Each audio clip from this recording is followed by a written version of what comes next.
Hello दोस्तों, आप सभी का स्वागत है रुद्रा स्मार्ट कोचिंग क्लासेस में। मैं धीरज कौशिक आप सभी का स्वागत करता हूं रुद्रा स्मार्ट कोचिंग क्लासेस में। तो आज हम लोग देखेंगे बायो का सिलेबस जो कि यूपी पुलिस और जीडी में आना है कि क्या क्या कौन कौन सा चैप्टर है। और आज तो हम लोग सिलेबस देख लेंगे, इसके बाद हर एक दिन एक एक लेक्चर आएगा एक एक चैप्टर का। और मतलब आप लोगों को ये लेक्चर देखने के बाद बायो के लिए कहीं इधर उधर नहीं भागना है। मतलब जितना इस लेक्चर में पढ़ाया जाएगा आप लोगों को वो सफिशिएंट पढ़ाया जाएगा कि उससे आप लोगों का एग्ज़ाम आराम से क्वालिफाई हो जाएगा, ठीक है। और जैसे आप लोगों को जो मैथ है और जनरल है उन सब चीज़ों के लिए आप लोगों को ज़्यादा टाइम देना है, क्योंकि वहाँ से ज़्यादा क्वेश्चन आएंगे। बायो से आपका 5 से 8 क्वेश्चन आएंगे जो कि आप लोग इस लेक्चर को देखने के बाद आसानी से कर पाएंगे। तो हम लोग सिलेबस को देखते हैं कि हमारा सिलेबस क्या है और क्या पढ़ना है। भाई ज़्यादा टाइम तो है नहीं कि हम लोग लेट करके धीरे धीरे पढ़ सकते हैं। नहीं, इस जनवरी में ही हम लोगों को आप लोगों को भी यही टारगेट करके रखना है कि जनवरी में अपना सिलेबस एकदम बढ़िया से कंप्लीट कर लेना है, क्योंकि आप लोगों का एग्ज़ाम 11 फरवरी को है, ठीक है। तो हम ज़्यादा टाइम ना बर्बाद करते हुए हम अपना सिलेबस देखते हैं, उसके बाद एक एक करके हर एक चैप्टर को ख़त्म कर लेंगे जल्दी से, जिससे आप लोगों को तैयारी करने में आसानी हो जाए, ठीक है। तो हम सिलेबस देखते हैं। देखो हमारे सिलेबस में जो पढ़ना है वो सबसे पहले क्या है, ये सिलेबस रहा हमारा। देखो सबसे पहले तो हमें पढ़ना है ब्रांचेस ऑफ बायोलॉजी। बायोलॉजी मतलब बायोलॉजी जो विज्ञान है उसके ब्रांच को पढ़ना है, ये कितने प्रकार की बायो होती हैं, ठीक है, उसको पढ़ना है। जिसमें जैसे एक एग्जांपल के जरिए आप लोगों को बता दे रहे हैं, जैसे हो गया साइटोलॉजी। साइटोलॉजी सेल के मतलब कोशिका के बारे में ही पढ़ना साइटोलॉजी कहलाता है ना, ठीक है। Study of cell,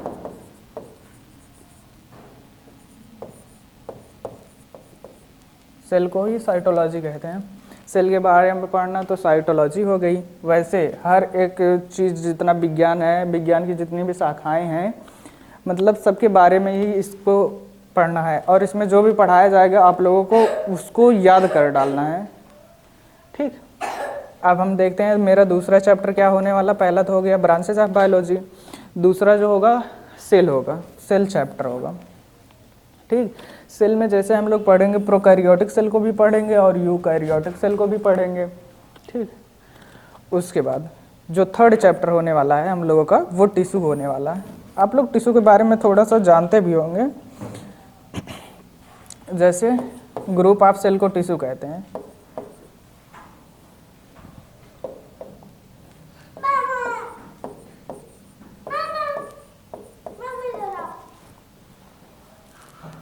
group of cell को टिश्यू कहते हैं, ठीक। और उसके बाद जो हमारा थर्ड चैप्टर होने वाला, फोर्थ चैप्टर होने वाला वो फोटोसिंथेसिस, जिसे हिंदी में प्रकाश संश्लेषण कहते हैं, ठीक। जैसे हो गया उसमें हमें पढ़ना होगा ये दो रिएक्शंस होती हैं, मेन रिएक्शंस, डार्क रिएक्शन और लाइट रिएक्शन, जिससे भोजन बनता है, कैसे बनता है, पूरे सिस्टम को देखेंगे जब हम चैप्टर के अंदर घुसेंगे, ठीक है। और इतना है, ज़्यादा टाइम ना लेते हुए हम सिलेबस को ख़त्म करेंगे। और ये जो पाचन तंत्र, डाइजेस्टिव सिस्टम के पढ़ना है, जो कि हमारा 5वां लेक्चर होगा और 5वां चैप्टर होगा, ठीक। उसके बाद रेस्पिरेटरी सिस्टम के बारे में पढ़ना है, जिसे श्वसन तंत्र कहते हैं हिंदी में। उसके बाद ब्लड सर्कुलेटरी सिस्टम पढ़ना है, रक्त परिसंचरण तंत्र को पढ़ना है, जो कि हमारा 7वां चैप्टर होगा और 7वां लेक्चर भी होगा। एक एक लेक्चर में एक एक चैप्टर को हम लोग ख़त्म करेंगे जल्दी से, ठीक है। और ऐसा नहीं है कि जल्दी जल्दी में आप लोगों को कुछ सब भगा के पढ़ा दिया जाएगा, नहीं, एक एक चीज़ क्रिस्टल क्लियर करते हुए पढ़ाया जाएगा। उसके बाद हमारा 8वां चैप्टर जो होना है एक्सक्रीटरी सिस्टम होगा। उसके बाद प्रजनन तंत्र होगा, रिप्रोडक्टिव सिस्टम के बारे में पढ़ेंगे, ठीक। आगे देखते हैं इसके बाद।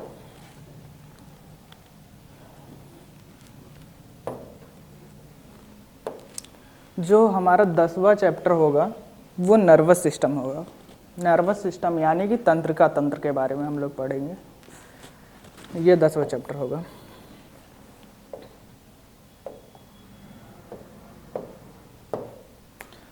उसके बाद स्केलेटन सिस्टम यानी कि कंकाल तंत्र के बारे में पढ़ेंगे।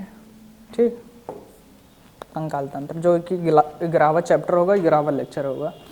और ये 12वां चैप्टर जो होगा हमारा अंतःस्रावी तंत्र माने, यानी कि इसका मतलब होता है जो ग्लैंड होती है, इसमें 2 प्रकार की ग्लैंड होती है ना, एक एक्सोक्राइन ग्लैंड होती है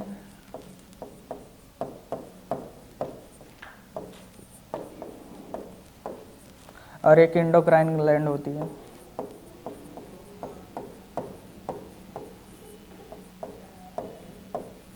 ठीक, इसके बारे में हम लोग पढ़ेंगे, कंप्लीट स्टडी करेंगे। उसके बाद जो अगला चैप्टर होगा 13वां, वो विटामिन से उन बीमारियों के बारे में पढ़ेंगे हम लोग। भाई विटामिन से क्या प्रॉब्लम हो सकती है, मतलब और क्या डिजीज़ विटामिन से होती है, और बीमारियों के बारे में हम लोग डिटेल से पढ़ेंगे।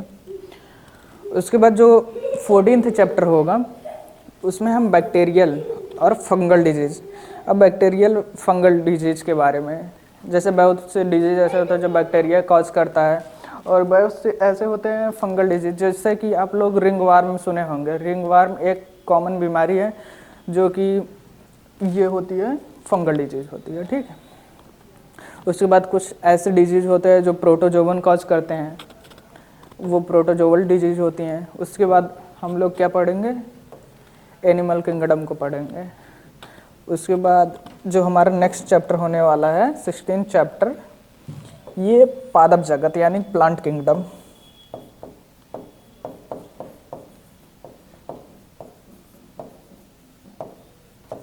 प्लांट किंगडम के बारे में पढ़ेंगे।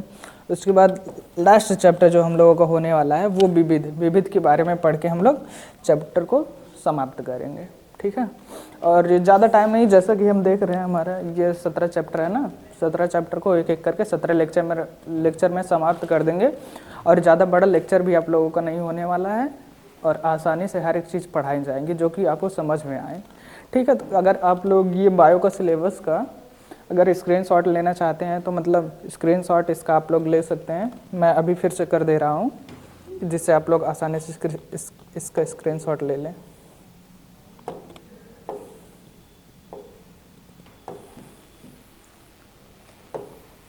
साफ कर दे रहा हूँ मैं जिससे आप लोगों को आसानी हो।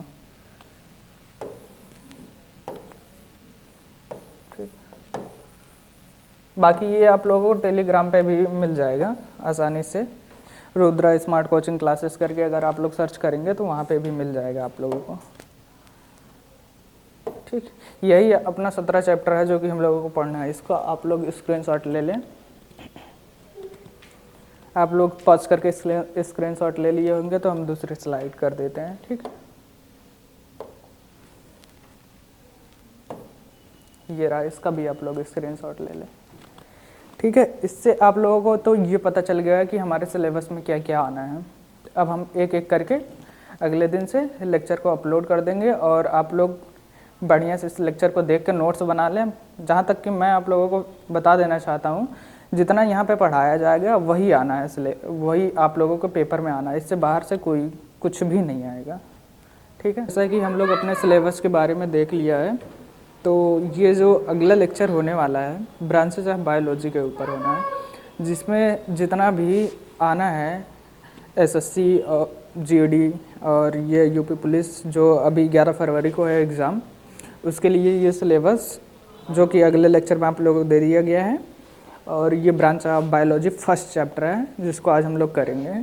ठीक है, तो अगर आप लोगों को वीडियो पसंद आती है तो वीडियो को लाइक कर दें और एक अपना प्यारा सा कमेंट दे के बताएं कि कैसा लग रहा है आप लोगों का ये लेक्चर।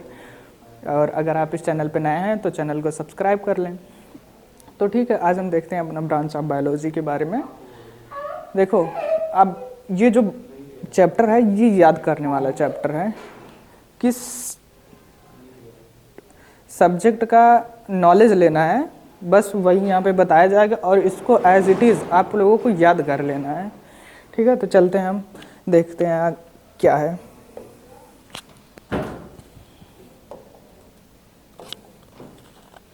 ठीक, ये है, मतलब इसका पहले तो आप लोग स्क्रीनशॉट ले लें क्योंकि आप लोगों को इसको ऐसे ही याद करना पड़ेगा। आशा है कि आप लोग स्क्रीनशॉट ले लिए होंगे। तो हम लोग कंटिन्यू करते हैं अपने लेक्चर को। देखो, ये जो है ब्रांच मतलब शाखा होता है ना,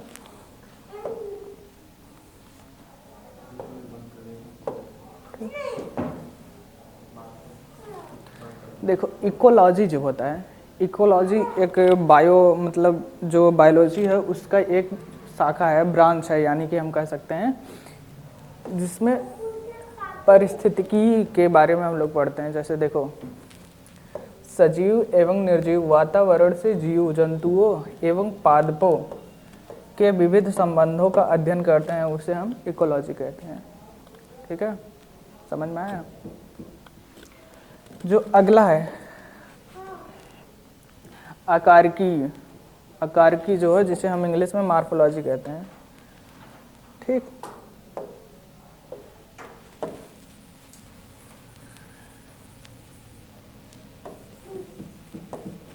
मार्फोलॉजी जिसको बाहरी, जैसे अपनी बॉडी अगर हम बाहर से इसको पढ़ रहे हैं, इसके बारे में बाहर से जान रहे हैं, तो उसे मार्फोलॉजी कहते हैं।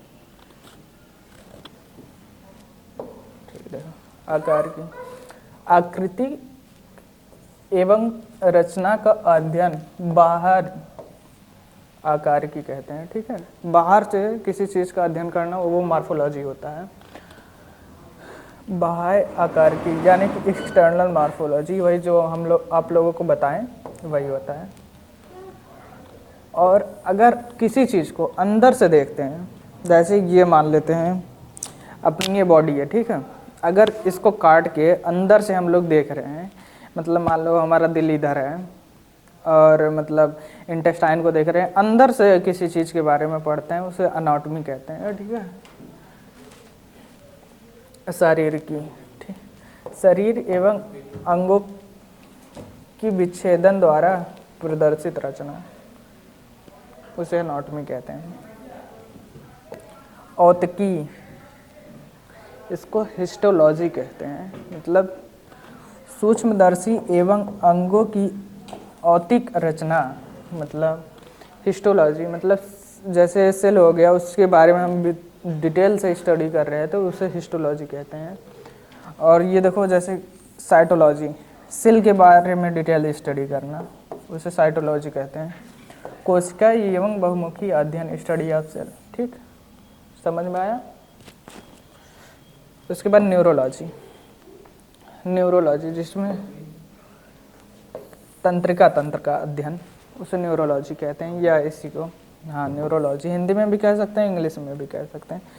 सार्कोलॉजी, ठीक है, पेशियों का अध्ययन, इसमें हम पेशी का अध्ययन कहते हैं। हीमेटोलॉजी, जैसे रुधिर, जैसे हीमोग्लोबिन बोलते हैं ना, नॉर्मली आप लोग वैसे भी सुने होंगे। रुधिर रोगों का अध्ययन करना, जैसे हीमोग्लोबिन से रिलेटेड जो भी चीज़ हम लोग पढ़ते हैं उसे हीमेटोलॉजी कहते हैं। ऑस्टियोलॉजी, ऑस्टियो आप लोग कहीं ना कहीं सुने होंगे, ऑस्टियो मतलब बोन होता है। ठीक है, हड्डी से रिलेटेड जितने भी चीज़ों को हम पढ़ते हैं वो ऑस्टियोलॉजी में आता है। ठीक है, ये देखो कंकाल तंत्र का अध्ययन, हड्डी से रिलेटेड, उसे ऑस्टियोलॉजी कहते हैं। यहाँ देखो इजियोलॉजी, परिसंचरण तंत्र का अध्ययन। ठीक, ऑन्कोलॉजी, कैंसर का अध्ययन, कैंसर के बारे में डिटेल से पढ़ना, उसे क्या कहते हैं? ऑन्कोलॉजी कहते हैं।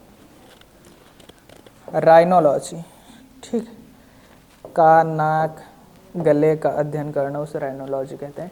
जैसे कि आप लोग जानते होंगे, जैसे जब जुकाम होता है हमारी नाकें बहती है, म्यूकस से रिलीज होता है, नाकों से बाहर आता है। ठीक, आप लोग भी इसे बहुत अच्छी तरह से जानते होंगे। तो ये जो राइनाइटिस, उसे राइनाइटिस बोलते हैं। राइनाइटिस जब हमें हो जाता है तो नाक से बाहर आता है म्यूकस। ठीक है, इसके बाद अनीरोलॉजी, सपनों का अध्ययन करना। रात में सपने तो आप लोग भी बड़े अच्छे अच्छे देखते होंगे, तो जो हम सपनों का अध्ययन करते हैं उसे अनीरोलॉजी कहते हैं।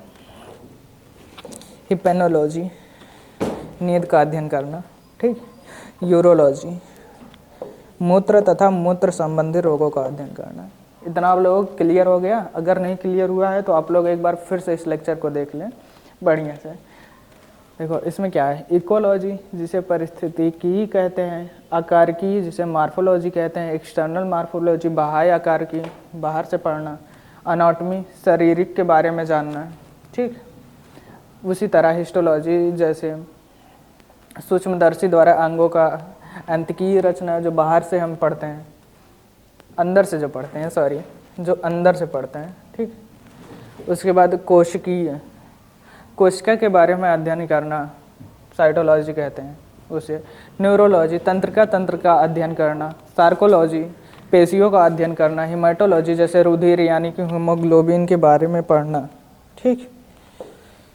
यहाँ पे आप लोगों को समझने में दिक्कत आ रही होगी, इसको हम साफ कर देते हैं। यहाँ ऑस्टियोलॉजी का मतलब आप लोग बोन से रिलेटेड, ऑस्टियो को इंग्लिश में जो बोन होता है ना, बोन के बारे में पढ़ना ही ऑस्टियोलॉजी होता है।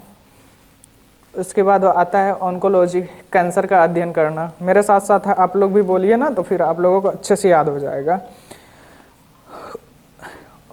उसके बाद ऑन्कोलॉजी आता है, कैंसर का अध्ययन करना। राइनोलॉजी मतलब कान नाक गले का अध्ययन करना। आप लोगों को इसको ऐसे ही याद करना है। हिप्नोलॉजी मतलब जैसे नींद का अध्ययन करना। यूरोलॉजी, यार यूरोलॉजी आप लोगों को समझ में आ रहा होगा, जैसे यूरिन का अध्ययन करना, ठीक है, उसे ही कहते हैं। स्टडी ऑफ यूरिन बोल लो, कुछ भी बोल लो। मूत्र संबंधित रोगों का अध्ययन करना, उसे यूरोलॉजी कहते हैं, ठीक। फिर से आप लोगों को याद हो गया कि नहीं? अगर अब भी नहीं आप लोगों को याद हो रहा है तो वीडियो को एक बार फिर से देखिए और फिर से याद करने की कोशिश करिए साथ साथ में। अगर साथ में कर लेंगे तो आप लोगों का काम आसान बन जाएगा, ठीक। चलो हम लोग अगला देखते हैं।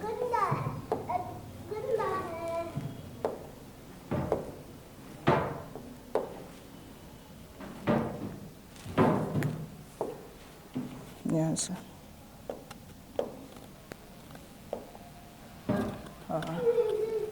यहाँ से यूरोलॉजी फिर से आ गया। आप लोग एक बार इसको फिर से जान लीजिए। यूरोलॉजी मतलब मूत्र तथा मूत्र संबंधित रोगों का अध्ययन करना, उसे यूरोलॉजी कहते हैं, ठीक।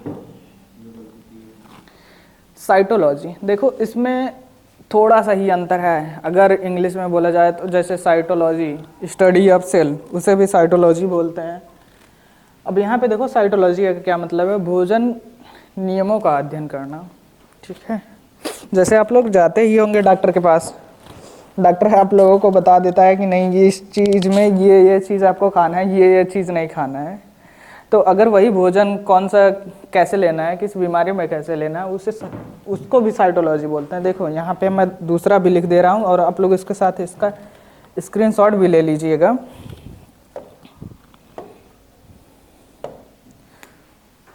देखो एक तो ये हो गया साइटोलॉजी मतलब भोजन का अध्ययन करना। उसके बाद दूसरा ये होता है CITOLOG5, ठीक। यहाँ पे स्टडी ऑफ सेल।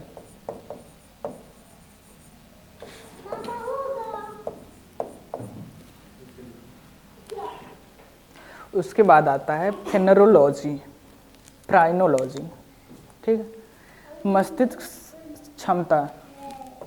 मस्तिष्क क्षमता तथा भावों का अध्ययन करना, ठीक है, कि हमारा दिमाग कितना सोच समझ सकता है, जो भी उसके बारे में पढ़ाई करता है उससे बोलते हैं फ्रेनोलॉजी, ठीक। मास्टोलॉजी, यार देखो मास्टोलॉजी क्या होता है इसको हम आप लोगों को बताते हैं। स्तन, आप लोग समझ ही रहे होंगे स्तन क्या होता है। जो मैमल्स होते हैं, जैसे जो अपने बच्चे को दूध पिलाती हैं माएँ, ठीक है, स्तन। चूचकों का अध्ययन, ठीक है, study of breast and nipples. अब तो आप लोग समझ गए होंगे यहाँ इंग्लिश से। कुछ देखो कुछ चीज़ें ऐसी होती हैं जो कि हमें हिंदी से बढ़िया से समझ में आती है और कुछ चीज़ें ऐसी होती है जो कि हमें इंग्लिश में अच्छे से समझ में आती है। जैसा ही समझ में आ रहा है आप लोग उसको वैसे ही याद कर लें, ठीक है। उसके बाद देखते हैं लेप्रोलॉजी, कुष्ठ रोगों का अध्ययन करना, ठीक। उसके बाद कैलोलॉजी, मानव सौंदर्य ह्यूमन ब्यूटिफिकेशन का अध्ययन करना। मानव के सौंदर्य के बारे में पढ़ना ही कैलोलॉजी कहलाता है।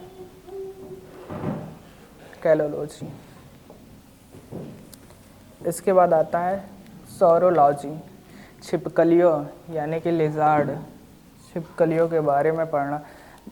छिपकलियाँ, जैसे हम छिपकली अपने घर में देखते हैं और जैसे बाहर जो होती है जंगल में होती है बड़ी बड़ी छिपकलियाँ होती है, वो भी छिपकली की प्रजाति जितनी भी होती हैं उसके बारे में हम पढ़ते हैं इसमें, ठीक है। सैरोलॉजी। मायोलॉजी। मायो मतलब अगर आप लोग इसको तोड़ के देखें, देखो मैं बताता हूँ। ये जो मायो होता है, मायो का मतलब होता है मसल्स, ठीक। और लॉजी मतलब अध्ययन करना। देखो सब में लॉजी लगा है ना, इसलिए सबका मतलब हो जाता है अध्ययन करना।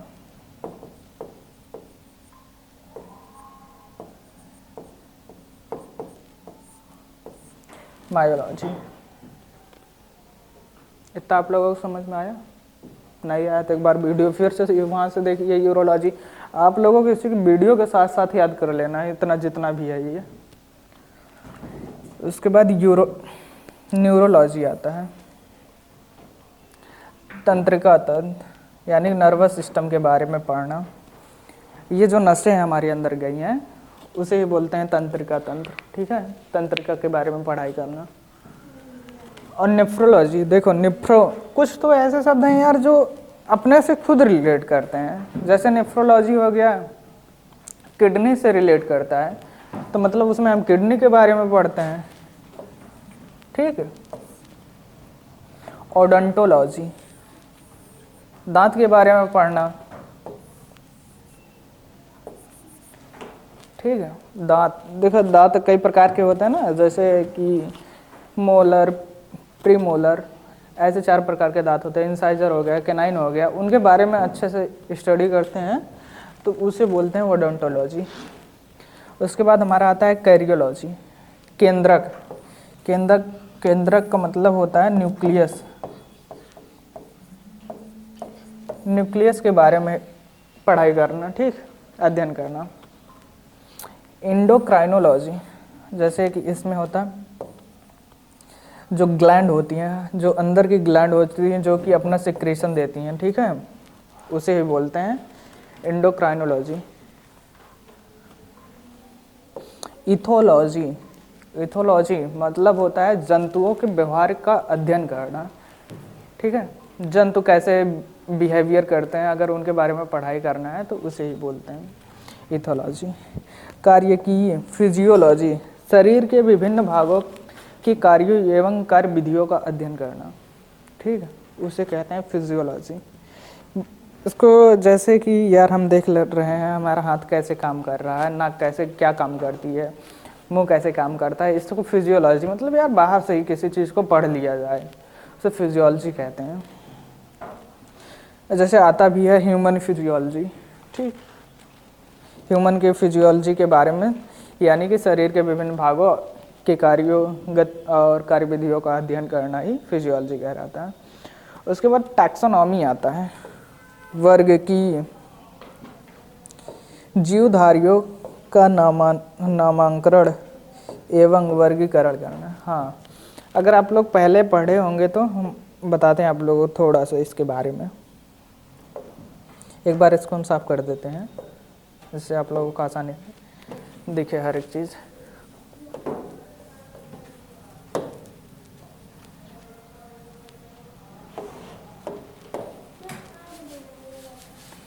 ये आप लोग समझ गए कि नहीं, साइटोलॉजी और साइटोलॉजी।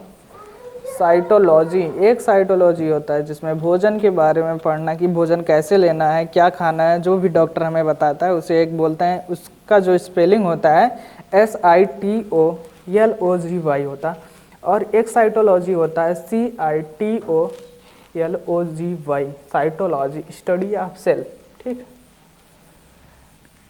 वैसे भी हमें जहाँ तक आशा है कि ये क्लास आप लोगों को इंटरेस्टिंग लग रही होगी। हाँ देखो, जब किया गया पहले से क्लासिफिकेशन जैसे किया जाता है, कैसे किया गया है। जैसे पहले आता है किंगडम लेवल, जब आप लोग पढ़े होंगे पहले कहीं,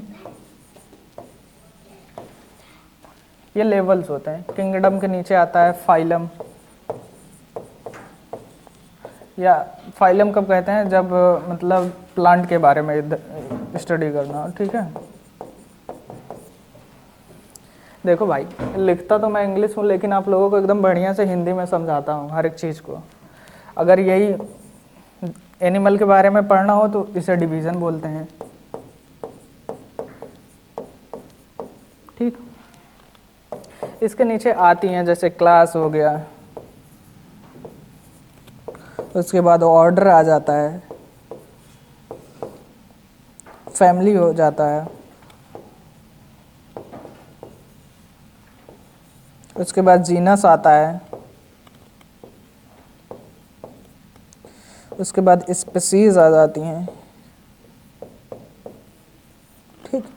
देखो इसमें क्या होता है, जो सबसे ऊपर लेवल का है इसमें बहुत से लोग आ जाते हैं, बहुत सी चीज़ें आ जाती हैं। इसका एग्जांपल आप लोगों को करने की ज़रूरत नहीं है, नहीं तो आप लोगों को एग्जांपल भी बता दा। देखो इसमें जो स्पीसीज होती हैं, इसमें छोटे लेवल की जैसे चीज़ें आ जाती हैं, जैसे कोई हम ह्यूमन एक स्पीसीज है, उसमें एक स्पीसीज, उसके बाद उसका जीनस आता है, मतलब जीन में कौन किससे मैच करता है। उसके बाद उस फैमिली आता है, फैमिली के बाद ऑर्डर आता है, क्लास आता है, फाइलम आता है, फिर डिवीज़न आता है। ये जो है ये किंगडम होता है। ये बहुत से, जैसे इनका मिला के, स्पीसीज को मिला के, जीनस को मिला के, फैमिली को मिला के, ऑर्डर को मिला के सब बढ़ता जाता है ना। इसमें ज़्यादा चीज़ें आती है, जितना नीचे है उसमें उतना कम आता है, ठीक है। इसी को बोलते हैं वर्गीकरण, किसको कैसे कैसे बांटा गया है। पहले स्पीसीज लेवल पे, फिर जीनस, फिर family, order, class, phylum, division या किंगडम लेवल पे बांटा गया ना, उससे बोलते हैं टैक्सोनॉमी। इवोल्यूशन, यार ये तो आप लोगों को बहुत अच्छी तरह से पता होगा, कैसे हम लोग विकसित करते हैं, ठीक है। जैसे कुछ कुछ बदलाव आता है जो इतिहास से, मतलब हम लोग जानते थे आदिमानव, पहले आदिमानव रहते थे, धीरे धीरे स्टेट खड़े होने लगे और आज हम लोग बन गए हैं ना। इवोल्यूशन के बारे में हम लोग पढ़ते हैं, उद्विकास, ठीक है। उसके बाद आता है टेटोलॉजी,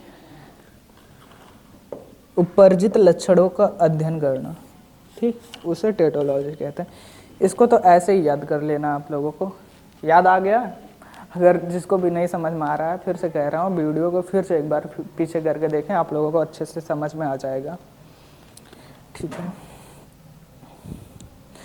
और अगर आप चाहें तो इसका नोट्स बना सकते हैं साथ में, नहीं तो आप लोगों को इसका जो नोट्स है वो टेलीग्राम पे मिल जाएगा।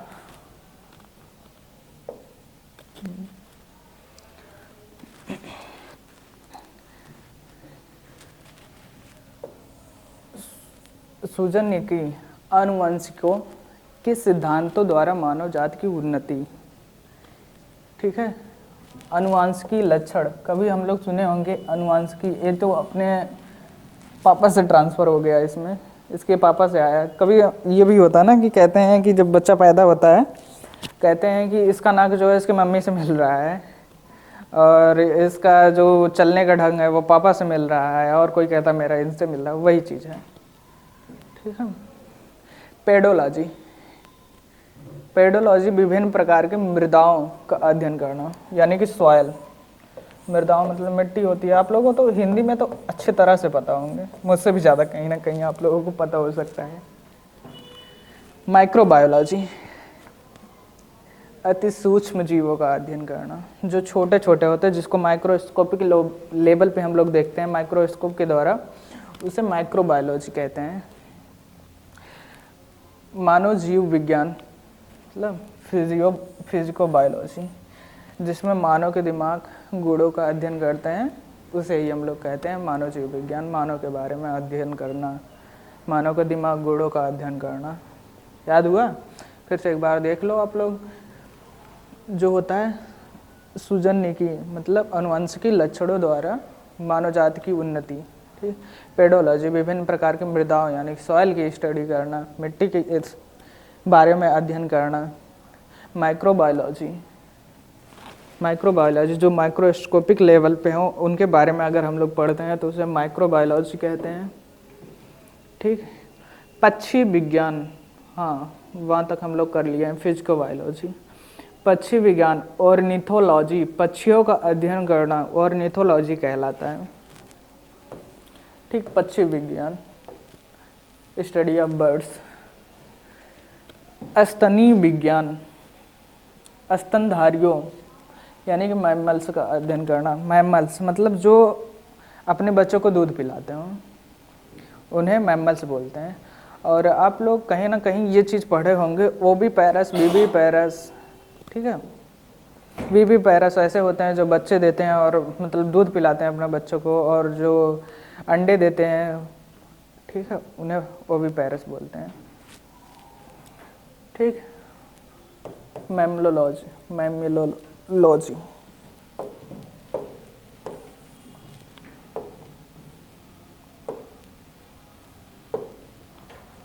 ठीक।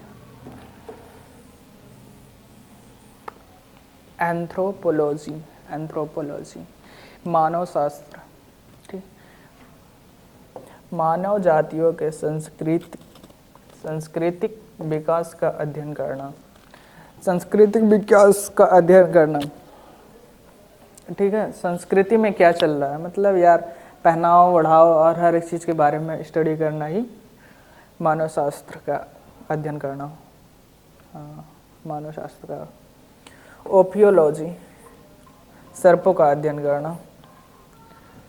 सीरम का अध्ययन करना, हाँ सीरम का अध्ययन करना। सीरम देखो क्या होता है, आप लोगों को पहले बता देता हूँ। रुधिर सीरम का अध्ययन करना। हीमोग्लोबिन हो गया, जैसे देखो कभी जब हम सुनते हैं कोई पेशेंट है, मान लो उसे डेंगू हो गया और उसका प्लेटलेट्स कम हो गया है, तो उसको प्लेटलेट्स से चढ़ाना है। प्लेटलेट्स क्या होता है, ब्लड का एक पार्ट होता है प्लेटलेट्स, WBC, RBC, ठीक है, उन्हीं में जैसे अगर ब्लड हो गया, यार मेरी लिखावट आप लोगों को समझ में आ रही होगी कि नहीं, लेकिन मैं फिर से आप लोगों को साफ साफ लिखता हूँ। देखो ब्लड में जैसे हो गया यार कई चीज़ होता है, जैसे प्लेटलेट्स हो गया, इसी में इसी प्रकार का सीरम भी होता है और प्लाज्मा भी होता है। लेकिन ये चीज़ आप लोगों को नहीं जानना है, आप लोगों को सिर्फ यही याद करना। मैंने आप लोगों को सिलेबस जब आप लोग देख रहे होंगे तो मैं आप लोगों को बताया था सब चीज़ की डिटेल स्टडी करवाऊंगा ना, इसलिए मैं आप लोगों को थोड़ा थोड़ा चीज़ बता दे रहा हूँ सब कुछ।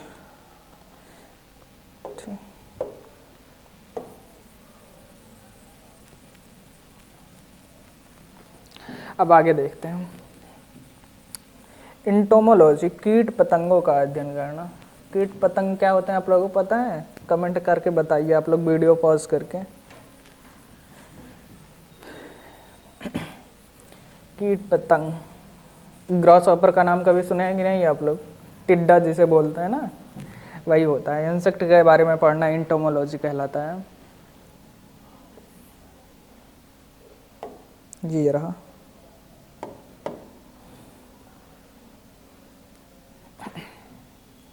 इंटोमोलॉजी, कीट पतंगों का अध्ययन करना यानी कि इंसेक्ट के बारे में पढ़ना। मत्स्य विज्ञान, एसियोलॉजी, मछलियों एवं मछली पालन का अध्ययन करना। कैसे मछली पाली जाती है, क्या की जाती है, यानी कि यार पूरा मान लो तो मछलियों के बारे में ही पढ़ना मत्स्य विज्ञान कहलाता है। हेलमिन्थोलॉजी, परजीवी कृमियों का अध्ययन करना। देखो यार हेलमिन्थिस डिजीज, प्रोटोजोवन डिजीज, ऐसे अलग अलग प्रकार के डिजीज होते हैं, लेकिन जो हेलमिन्थ कॉज करते हैं, यानी कि परजीवी जो कॉज करते हैं जो डिजीज का, मतलब यार कॉज करने का मतलब होता है जो फैलाते हैं, जिससे होता है वो डिजीज, उसे क्या बोलते हैं कॉज करना। जैसे जो बीमारी हेलमिन्थ कॉज कर रहा है, मतलब हेलमिन्थ के द्वारा जो डिजीज हो रही हैं, यानी बीमारी जो हो रही है उसे हेलमिन्थोलॉजी कहते हैं, उसके बारे में पढ़ना। ठीक। इंजाइमोलॉजी, यार इंजाइमोलॉजी को आप लोग समझ रहे हैं कि नहीं? उत्प्रेरकों का अध्ययन करना। जैसे कई प्रकार के एंजाइम निकलते हैं ना, जो हम लोग जब खाना खाते हैं HCl निकलता है खाना पचाने के लिए, पेप्सिन, ट्रिप्सिन अलग अलग प्रकार के निकलते हैं, उसे ही एंजाइम बोलते हैं। अलग अलग एंजाइम जो निकलता है, एंजाइमोलॉजी। उसके बाद आता है लिमिनोलॉजी। लिमिनोलॉजी क्या, एक बार साथ में बोलिए, लिमिनोलॉजी। तालाबों, पोखरों और झीलों आदि का अध्ययन, उसे ही कहते हैं लिमिनोलॉजी। ठीक। सरीसृप विज्ञान, हर्पेटोलॉजी। उभयचर मतलब यार जो कूद कूद के चलते हैं और जो रेंग रेंग के चलते हैं, उनके बारे में पढ़ना। ठीक। एरोबायोलॉजी, उड़ने वाले जीव जंतुओं का अध्ययन करना, जैसे पक्षियों के बारे में पढ़ना। टैक्सिकोलॉजी, जंतुओं के लिए विषैले पदार्थों और शरीर पर इनके प्रभाव का अध्ययन करना। जो भी जैसे पॉइजन के बारे में स्टडी करना, जो भी चीज़ ऐसा होता है जो नुकसान पहुंचाता है मानव शरीर के लिए, उसे ही हम कहते हैं टैक्सिकोलॉजी। टैक्सिकोलॉजी। ठीक। सुजनिकी हो गया, पेडियोलॉजी हो गया, माइक्रोबायोलॉजी हो गया, फिजिकोबायोलॉजी हो गया, ऑर्निथोलॉजी हो गया। ऑर्निथोलॉजी को पक्षी विज्ञान कहते हैं। मैमलोलॉजी, मैमल मतलब यार जो स्तन, जो अपने बच्चों को दूध पिलाते हैं, उसे बोलते हैं मैमलोलॉजी। मानव शास्त्र, एंथ्रोपोलॉजी हो गया, जो मानव विज्ञान संस्कृति विकास का अध्ययन करना। ठीक। और ओपियोलॉजी हो गया, सर्पों का अध्ययन करना, सीरम का अध्ययन करना, सीरोलॉजी कहलाता है। ठीक। उसे सीरम विज्ञान बोलते हैं हिंदी में, सीरोलॉजी को। उसके बाद आता है एंटोमोलॉजी, मतलब कीट पतंगों का अध्ययन करना। मत्स्य विज्ञान, जिसमें मछलियों के बारे में, उनको पाला कैसे जाता है, उनके बारे में अध्ययन करना। हेमेंथोलॉजी, जैसे जो हेलमिंथ डिजीज़ को कॉज करते हैं, उसे हेलमिंथोलॉजी कहते हैं। ठीक है। एंजाइमोलॉजी, जो एंजाइम अपना काम करते हैं, कैसे करते हैं, उनके बारे में पढ़ना एंजाइमोलॉजी कहलाता है। जैसे लिमिनोलॉजी हो गया, तालाबों और पोखरों के बारे में, झील के बारे में बढ़िया से अध्ययन करना, उसे क्या कहते हैं, लिमिनोलॉजी कहते हैं। चलो बच्चों की तरह पढ़ते हैं। ठीक है। सरीसृप मतलब जो उभयचर होते हैं, जो कूद कूद के चलते हैं, मेढक हो गया। ठीक। एरियल बायोलॉजी कहते हैं, उड़ने वाले जंतुओं का अध्ययन करना।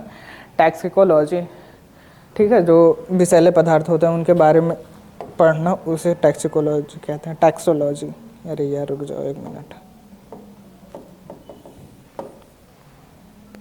ठीक। टैक्सिकोलॉजी कहते हैं। टॉक्सिकोलॉजी,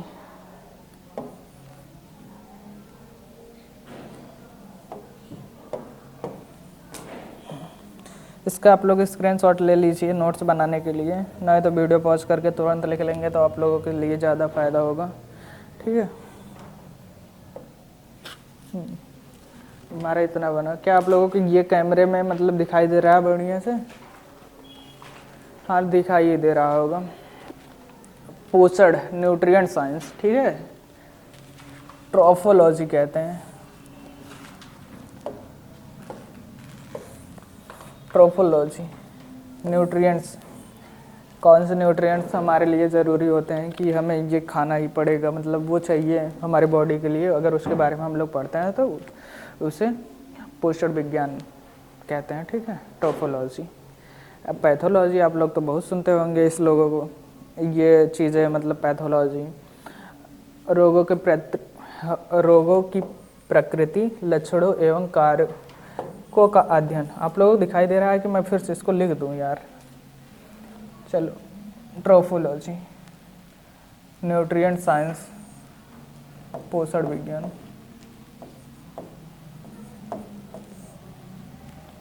एक मिनट।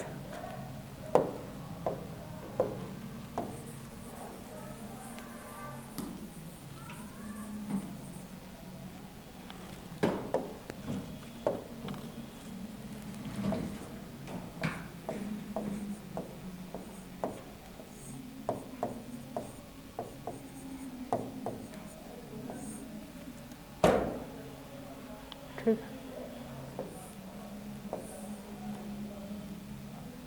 आप लोगों को शायद मैं देख पा रहा हूँ कि आप लोगों को दिख रहा है ये चीज़, लिखने लगेंगे तो ज़्यादा टाइम चला जाएगा। यूथेनिक्स, यूथेनिक्स पालन पोषण द्वारा मानव जाति का उन्नति, मानव जाति की उन्नति। रेडियोलॉजी, ठीक है, जीवों का विकिरण के प्रभाव से, एक मिनट, विकिरण प्रभाव का अध्ययन, ठीक है। रेडियोलॉजी, यार जैसे हम एक्सरे करवाने जाते हैं ना, वहाँ पे भी तो लाइट का यूज किया जाता है ना, लाइट का यूज करके जो काम किया जाता है। यहाँ पे जो रेडियो एक्टिविटी मतलब जो भी होती है, जो रेडिएशंस के द्वारा कुछ भी परफॉर्म किया जाता है, उसे ही बोलते हैं रेडियोलॉजी। पैरासिटोलॉजी, जो परजीविकी होती हैं, ठीक, परजीविकी जो दूसरों के ऊपर रह के अपना डिजीज कॉज करते हैं या कुछ भी करते हैं, मतलब परजीवियों के बारे में अध्ययन करना ही स्टडी ऑफ पैरासाइट्स, यानी कि परजीविकी कहते हैं, परजीविकी हिंदी में कहते हैं, और उसी को इंग्लिश में पैरासाइटोलॉजी कहते हैं, ठीक। यहाँ पे इतना तो आप लोगों को बढ़िया से याद करना है, मतलब लिख लिख के। अगर आप लोग इसका नोट्स बना लेते हैं तो और अच्छी बात है, अगर नहीं बनाते हैं तो कुछ लोग होते हैं महान भाव ना, उनके लिए ये आप लोगों को टेलीग्राम पे मिल जाएगा। तो आप लोगों को कैसी लगी ये क्लास आप लोग कमेंट में बताइए, और जो भी आप लोगों को डाउट आता है वो आप लोग चीज़ पूछिए, और क्या क्या चाहिए अभी और एक्स्ट्रा आप लोगों को वो आप लोग कमेंट में कर देंगे, क्योंकि कमेंट का सभी का कमेंट मैं देखता हूँ, सेल्फ देखता हूँ। तो जो भी होगा वो अगले लेक्चर में आप लोगों को और इम्प्रूव करके दिया जाएगा। बाकी यहाँ तक आप लोगों को बने रहने के लिए थैंक यू सो मच, और मेरी यही दुआ है कि मतलब आप लोग ये जो 11 फरवरी को है, जितने लोग भी लेक्चर देखें सबका सिलेक्शन हो जाए। मेरा तो मानना यही है, एक टीचर यही चाहता है कि आप सभी का सिलेक्शन हो जाए, वही सबसे बड़ी बात है।